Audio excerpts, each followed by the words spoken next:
फिलहाल जो मैं आपको एक बता रहा हूं एक नॉर्मल वे में कि एक बच्चा 0 है और उसे सर रीट पात्रता उसकी नहीं हुई है, ग्रेड 3 टीचर वो बनना चाहता है, तो स्पेशली वो क्या चीजें अभी से, आज से, कल से प्रारंभ कर दे यदि 1 साल के भीतर उसको ये भर्ती निकालनी है तो। उन बच्चों के लिए मेरा ये वीडियो है और बाकी आप कितने सारे कमेंट करेंगे उन कमेंट्स का जवाब मैं लास्ट में दे पाऊंगा। फिलहाल केवल ग्रेड 3 और रिट पात्रता को देने वाले बच्चे आराम से एकाग्र होकर इन बातों को सुनिएगा, केवल सुनिएगा मत, इनको फॉलो कीजिएगा, अपने एक्शन में लाइएगा। मैं निश्चित रूप से कह सकता हूं कहीं ना कहीं तुम जरूर लग जाओगे। ये एक ऐसी भर्ती प्रक्रिया होती है जिसको ईमानदारी से यदि कोई बच्चा कर लेता है तो इसके साथ ग्रेड 2 का भी एक पार्ट तैयार हो जाता है। DSSB का पीआरटी वगैरह, आपका केवीएस का पीआरटी, अदर स्टेट का कोई पीआरटी या ग्रेड 3 की भर्ती भी आपकी आती है तो आपकी आराम से निकाल लेते हो। एक भर्ती को इतने शानदार तरीके से अंजाम दे दो कि उससे जुड़ी हुई भर्तियां ऑटोमेटिकली आपकी निकल जाती हैं। और यदि इसको तुमने गंभीरता से नहीं लिया है तो साहब फिर भटकते रहो। समझ रहे हो मेरी बात? तो मैं उन गंभीरता पूर्वक पढ़ने वाले बच्चों के लिए मेरी आज का ये वीडियो है कि उनको कैसे क्या चीजें करनी है। पहले पात्रता होगी, पात्रता के बाद मेन एग्जाम होगी। आपको मैं जो राय दे रहा हूं बड़ी निष्पक्ष तरीके से कि यदि मैं आपकी जगह होता और बेरोजगार होता तो मैं इस समय, मेरा ग्रेड 3 का एकमात्र लक्ष्य होता तो मैं क्या रणनीति फॉलो करता, मैं उसकी बात कर रहा हूं। तो अन्यथा मत लीजिएगा, आराम से सुनिएगा। अब देखिए, सबसे पहले जिन बच्चों की रिट पात्रता हो चुकी है उनको स्पेशली ग्रेड 3 पे ध्यान देना चाहिए, तो वो मैं बाद में चर्चा करूंगा। मान लीजिए जिनकी पात्रता नहीं हुई है और जिनको रिट पात्रता एग्जाम देनी है 2024 में, वो बच्चे सबसे पहले क्या करें। रिट पात्रता के लिए बहुत सारी मार्केट में फिलहाल बुक आ रही हैं, यद्यपि वो अपडेट बुक नहीं है, लेकिन आपको क्या करना चाहिए मैं वो बता रहा हूं। तो जो रिट पात्रता देना चाह रहे हैं या 2025 के प्रारंभ में रिट पात्रता में भी संभावना है पूरी होने की, ठीक है। अब जैसे इसमें आपके 4 पार्ट स्पेशली होते हैं, एक भाषा का 2 भाषा के पार्ट होते हैं और भाषा में आपकी जो पहली भाषा होती है वो मान लीजिए हिंदी है, ठीक है ना। तो हिंदी भाषा आप अमूमन चुनते हैं, कोई इंग्लिश भी चुन सकता है, अलग चीज है कि सर मुझे हिंदी पढ़नी है। तो हिंदी के लिए बेहतरीन क्या हो सकता है, तो हिंदी के लिए जो अपनी 9वीं से 12वीं तक की जो रचना व्याकरण किताब चलती है, आप उस किताब को देख लीजिए, मेरे अकॉर्डिंग सबसे बेस्ट किताब है, ठीक है। 9वीं से 12वीं तक की राजस्थान बोर्ड की किताब चलती है रचना व्याकरण। यदि आप ग्रेड फर्स्ट की प्रिपरेशन भी कर रहे हैं तो आपको वही किताब लेनी चाहिए व्याकरण वाले पार्ट के लिए। यह किताब हर बच्चे के टेबल पे होनी चाहिए। अब इसके साथ मान लीजिए सर पता नहीं इसमें से आएंगे कि नहीं आएंगे, तो इसके साथ एक बेहतरीन बुक आप लेना चाहते हैं तो महिया सर, KR महिया सर की किताब आती है व्याकरण माला। इस किताब को आप देख सकते हैं, बेहतरीन किताब है, आप खुद भी देख लीजिएगा। और यदि ये भी नहीं देखते हैं तो आप राघव प्रकाश को आप देख लीजिए, ठीक है। ये पुराने टाइम से लगातार चली आ रही किताब है। इनके अलावा आपको हिंदी में कुछ भी देखने की जरूरत नहीं है। मेरे अकॉर्डिंग आप ये किताब फॉलो कर लीजिए, शॉर्ट एंड स्वीट ये किताब बेस्ट है। रचना व्याकरण जो 9वीं से 12वीं तक की अपने राजस्थान बोर्ड की किताब में चलती है व्याकरण के रूप में, महिया सर की व्याकरण माला के नाम से आती है।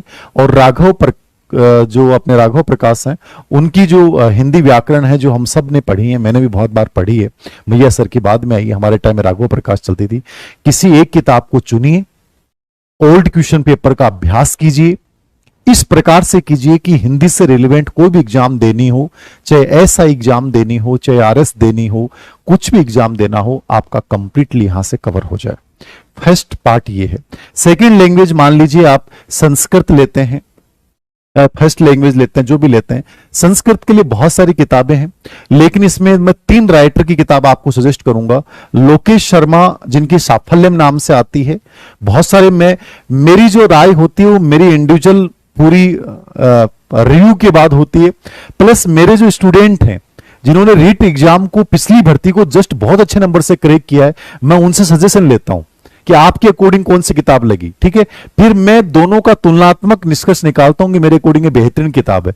तो ये सब के रिव्यू के आधार पे होती है, टॉपर्स बच्चों के रिव्यू के आधार भी इसमें शामिल होते हैं, कंप्लीटली कोई मेरा पूर्वाग्रह नहीं होता है। लोकेश शर्मा की जो किताब आती है संस्कृत की, वो आप ले सकते हैं। रामकुमार जाट की आप RBD से आती है, आप ये ले सकते हैं। किरण चौधरी मैडम की आती है, ये आप ले सकते हैं। और मनोज मिश्रा सर की आती है, आप ये ले सकते हैं। आप कहोगे सर 4 राइटर बता दिए आपने।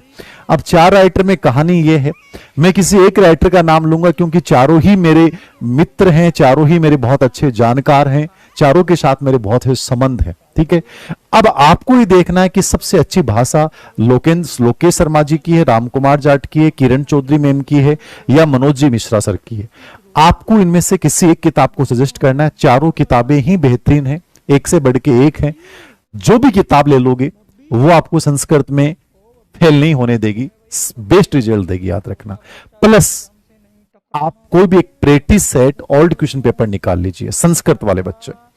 तीसरी किताब में जो सजेस्ट कर रहा हूं कि मान लीजिए आप हिंदी संस्कृत लेते हो, ठीक है, आप इंग्लिश ले लेते हैं, तो इंग्लिश यदि आप लेते हैं तो इंग्लिश के लिए बेस्ट किताब क्या है? मेरे हर वीडियो में किताब आई है बीके रस्तोगी, इससे बढ़िया मुझे कोई आज तक किताब लगी नहीं।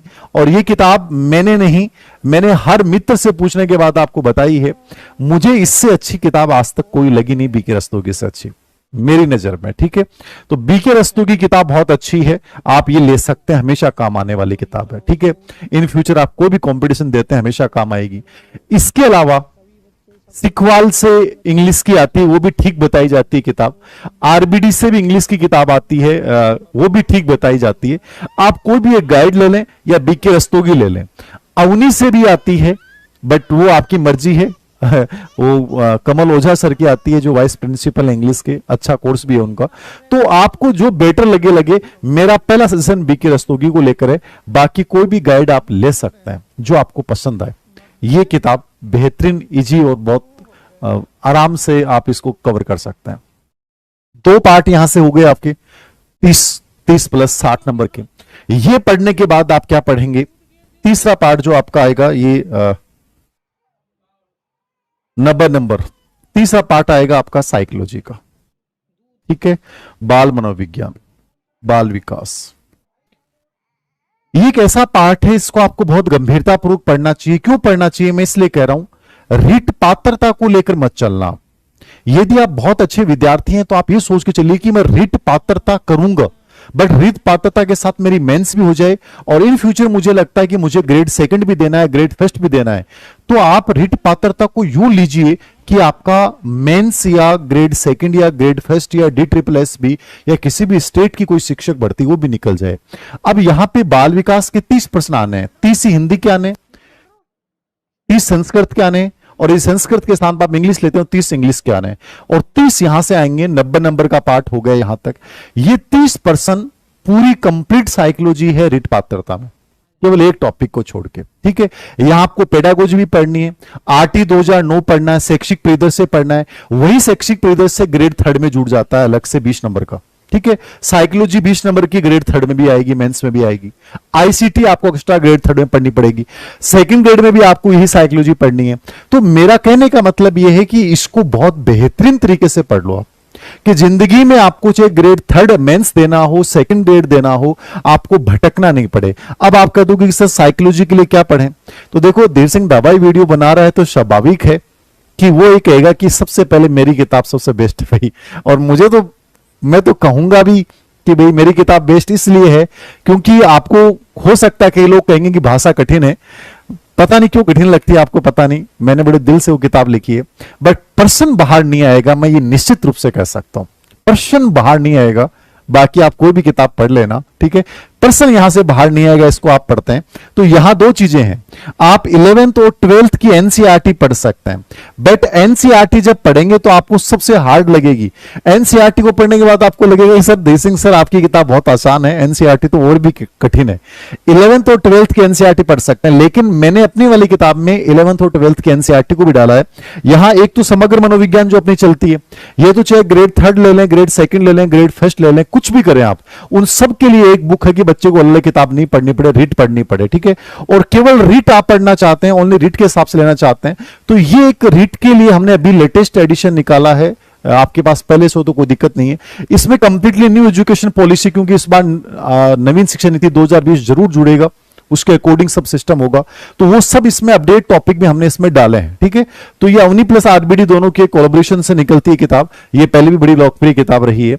तो ये आप ले सकते हैं, और इसके साथ हमारी जो ऑब्जेक्टिव बुक आती है चैप्टर वाइज, वो किताब हमेशा के लिए काम आने वाली है, ग्रेड सेकंड ग्रेड फर्स्ट, वो ले लीजिएगा। ये आप फॉलो कर सकते हैं, एनसीईआरटी प्लस अवनी फॉलो कर सकते हैं। अब इनसे बड़ी आपको कोई और लगती है तो आप 100% उस किताब को लीजिए। बस एक चीज याद रखना, जिस किताब को पढ़ रहे हो, जिस लेखक किताब को पढ़ रहे हो, उस पे आपका विश्वास अटूट होना चाहिए।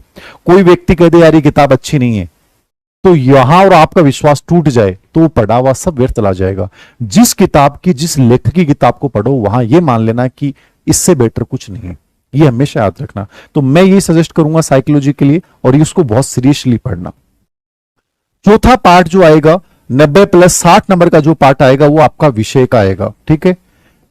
विषय का पार्ट आएगा, इसके 60% आपके जो हैं वो आएंगे। अब विषय के अंतर्गत मान लीजिए लेवल सेकंड रीट पात्रता आप दे रहे हैं, तो एसएसटी से दे रहे हैं, साइंस से दे रहे हैं, ठीक है, मैथ से दे रहे हैं, हिंदी से दे रहे हैं, संस्कृत से दे रहे हैं, इंग्लिश से दे रहे हैं, तो वो आपको देखना है। देखो इसका सीधा सा पार्ट ये है कि आप विषय के लिए, मेरी राय ये है कि आपको 6 से 10 तक की किताब लेवल सेकंड में यदि आप हैं, ठीक है ना, यदि सेकंड लेवल में है तो 6 से 10 की आप एनसीईआरटी जो है वो इसको बहुत अच्छे से प्रिपरेशन करें, इनके नोट्स बना लें। इसके 2 फायदे हैं। आगे आप ग्रेड थर्ड मेंस का एग्जाम देंगे, क्योंकि वहां जैसे लेवल सेकंड में 120 नंबर का पार्ट हो जाएगा ये, और 20 नंबर का मेथड यानी 140 नंबर का पार्ट हो जाएगा। ये आप राजस्थान एनसीईआरटी बोर्ड की किताबों को, राजस्थान बोर्ड की बुक एनसीईआरटी चलती है सेम है, याद रखना, इनके अपने नोट्स बनाएं। अभी फिलहाल कोई गाइड नहीं लेके आए।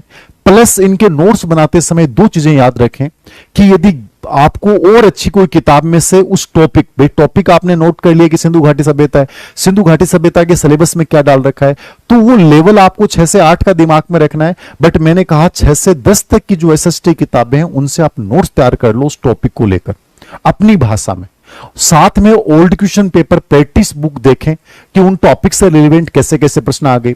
यहां आपके टीचिंग मेथड भी आएगा, टीएम भी आएगा, और यही टीचिंग मेथड आपको ग्रेड थर्ड में भी आना है, यही टीचिंग मेथड आपके सेकंड ग्रेड में भी आना है। मतलब टीचिंग मेथड एक ऐसा पार्ट होता है जिसको आपको बार बार सामना करना पड़ता है।